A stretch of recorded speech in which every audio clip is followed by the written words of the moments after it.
Vivre le deuil d'un enfant, c'est l'impensable, et pourtant, au cœur de chaque expérience, après le temps nécessaire du chagrin, il y a dépassé pour aller à la rencontre d'une expérience d'amour.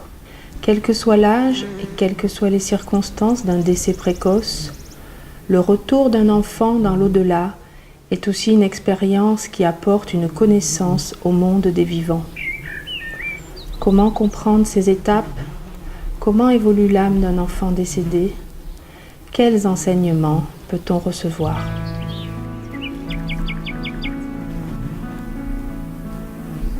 Je vais vous parler d'un sujet qui est certainement l'expérience de vie la plus douloureuse à vivre pour ceux qui doivent la traverser, ceux qui y sont confrontés, celle de la mort d'un enfant.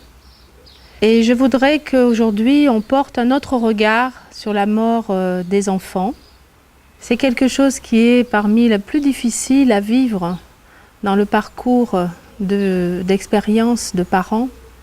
Mais au-delà de ce qui peut être considéré comme un paradoxe, considéré comme une douleur terrible, il y a beaucoup d'amour à apprendre, beaucoup d'amour à comprendre.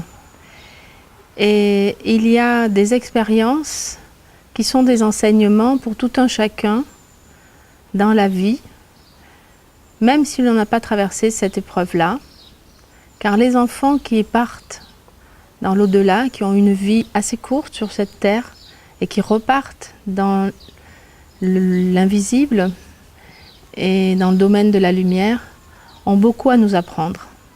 Au cours de mon expérience de consultation de médium, j'ai traversé